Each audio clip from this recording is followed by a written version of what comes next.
요하, 안녕하세요. 약사 언니 진입니다.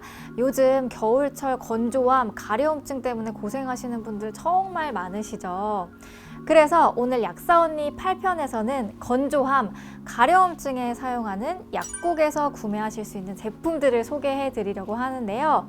스테로이드가 포함되어져 있지 않은 일반 크림, 그러니까 화장품부터 의약품, 그리고 좀 더 심할 때 사용할 수 있는 스테로이드 포함 제품까지 자세히 설명해 드리도록 하겠습니다. 먼저 약국에 있는 제품들 중에서 스테로이드가 포함되어져 있지 않은 의약품을 소개해 드릴게요. 먼저 이치논 크림, 이 제품은 보습제를 충분히 발라도 가벼운 가려움증이 있으신데 스테로이드 없는 제품을 찾으시는 분들께 권해드리는 제품인 것 같아요. 성분을 한번 살펴보면 보습에 도움이 돼서 일반 화장품에도 많이 포함되어져 있는 헤파리노이드, 토코페롤 아세테이트 이런 성분들이 포함되어져 있는데 이 제품의 가장 큰 특징은 가려움증에 도움이 되는 디펜하이드라민이라는 항히스타민제 성분이 포함되어져 있거든요. 이 제품은 일반적인 수분크림 제형이고 하루에 여러 번 바를 수 있는 그런 장점이 있을 뿐만 아니라 그 항히스타민제 성분 때문에 확실히 가려움증에 효과가 있는 제품이에요. 그런데 이 제품은 6세 이상 어린이에게만 사용할 수 있다는 점 같이 기억해 주시면 좋겠습니다. 두 번째로 비판텐 연고. 요거 아기를 키우시는 분들이라면 출산하기도 전에 미리 구비해 놓는다는 국민템인데요. 이게 사실 아기 기저귀 발진 크림으로 가장 유명해요. 네, 성분을 한번 살펴보면 덱스판테놀이라는 성분이 피부에 흡수가 되면 비타민 B5, 판토텐산이라는 피부 재생에 도움이 되는 그런 성분으로 전환이 되거든요. 그래서 사실은 영유아뿐만이 아니라 성인에게까지 피부 재생이 필요한 상처, 화상, 피부 갈라짐, 습진 이런데 조금 광범위하게 안전하게 사용하실 수 있는 그런 크림입니다.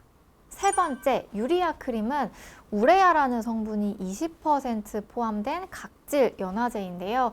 요거는 조금 주의가 필요해서 제가 설명을 드리려고 해요. 우레아라는 성분이 보습뿐만 아니라 피부 각질을 연화시키는 데 도움이 되기 때문에 일반 화장품에도 많이 좀 포함이 되어져 있는 그런 성분이에요. 그런데 이 크림이 굳이 일반 의약품으로 분류가 된 이유는 바로 함량, 포함되어져 있는 퍼센트 때문인데요.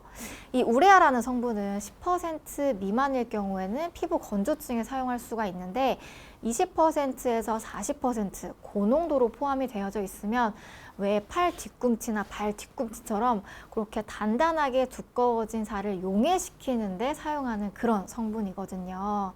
사실 이 제품이 몇 년 전에 일반 수분크림에 섞어서 바르면 굉장히 저렴하고 효과가 좋은 보습제가 될 수 있다고 해서 유명해진 제품이기도 한데요. 제 개인적인 의견으로는 아주 소량만 단기간으로 사용하시는 거는 괜찮은데 이 제품을 이렇게 섞어서 데일리로 루틴하게 바르시는 거는 별로 추천드리지는 않는 것 같아요. 차라리 우레아 성분이 포함된 그냥 화장품을 사용하시는 게 더 안전하게 사용하실 수 있을 거라고 생각이 됩니다.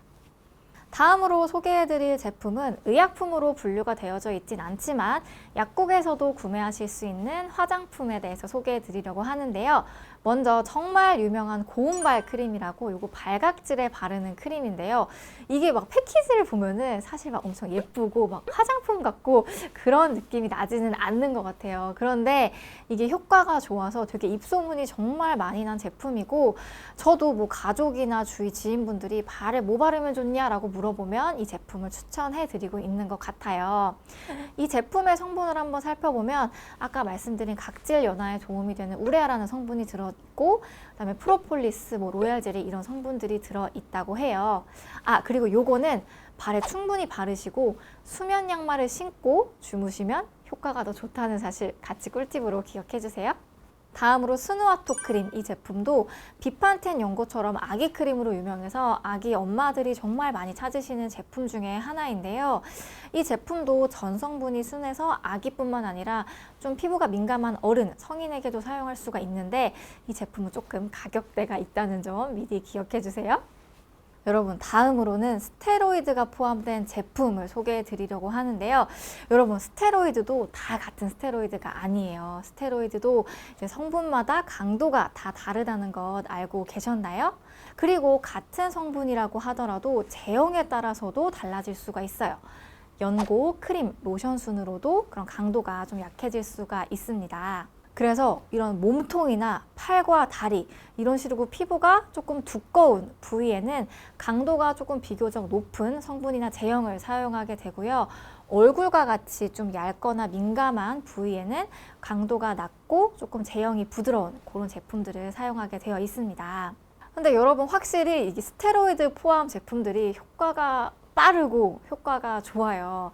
하지만 이게 장기간으로 사용하거나 너무 좀 과도하게 사용하게 될 경우에는 단순히 피부 부작용뿐만이 아니라 전신 부작용도 발생할 수 있기 때문에 반드시 전문가와 꼭 상의가 필요합니다.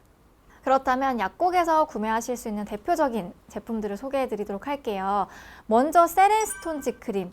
요거는 진짜 가려움이 심하신 어르신분들이 정말 많이 찾으시는 제품이에요. 이 제품의 성분을 보면 베타메타손이라고 하는 중간 정도 강도에 해당하는 스테로이드 성분이 들어있는데요. 이 제품의 특징이라고 하면 겐타마이신이라고 하는 항생제가 추가적으로 들어있어요. 그래서 가려울 때, 좀 심하게 긁을 때 발생하는 그런 상처, 2차 감염에도 효과가 좋기 때문에 확실히 이 제품이 효과가 좋거든요. 그런데 이 제품이 효과가 좋을 뿐만 아니라 약국에서 쉽게 구매하실 수 있기 때문에 좀 2주 이상 이렇게 좀 장기적으로 사용하시는 분들이 쉽게 생길 수 있으니까 요거는 꼭 주의해 주시면 좋겠습니다. 다음 히드로코르티손, 이 성분도 좀 많이 사용되는 성분이어서 소개해 드리려고 하는데요. 대표적으로 락티케어, 핫티손 로션이 포함되어져 있는데 이 두 제품은 농도에 따라서 사용법이 조금 달라서 설명을 드리려고 해요. 1%는 가장 순한 등급에 속하기 때문에 아기 얼굴에도 사용을 하실 수가 있는데 2.5%에 해당하는 제품은 좀 얼굴 외 다른 부위에 사용해야 한다는 것을 같이 기억해 주세요. 마지막으로 리도맥스는 로션과 크림 두 가지 제형이 나오는 제품인데요. 이 제품은 곧 전문의약품으로 전환될 예정이라고 알려져 있긴 한데 워낙 좀 유명한 제품이어서 소개를 해드리도록 할게요. 리도맥스의 성분은 프레드리솔론이라는 스테로이드 성분인데 좀 비교적 순한 편에 속하기 때문에 소화 발진이나 벌레 물린데 좀 많이 사용이 되고 있어요. 그런데 소아의 경우에는 성인보다 스테로이드 부작용이 더 쉽게 나타날 수 있기 때문에 치료 기간 동안에 좀 단기적으로 사용하시는 것이 좋겠습니다. 여러분, 요즘 SNS에 뭐 특정 약국 제품들을 섞어서 바르면 뭐 효과가 좋다 이런 글들을 종종 볼 수가 있는 것 같아요. 그래서 물론 안전하게 사용하실 수 있는 화장품 제품들도 있지만 뭐 일반 의약품이나 스테로이드 포함 제품들은 데일리로 사용해서는 안 되는 그런 제품들도 있거든요. 오늘 제가 종류별로 잘 정리해 드렸으니까 올바르고 안전하게 사용하셨으면 좋겠습니다. 여러분, 감사합니다.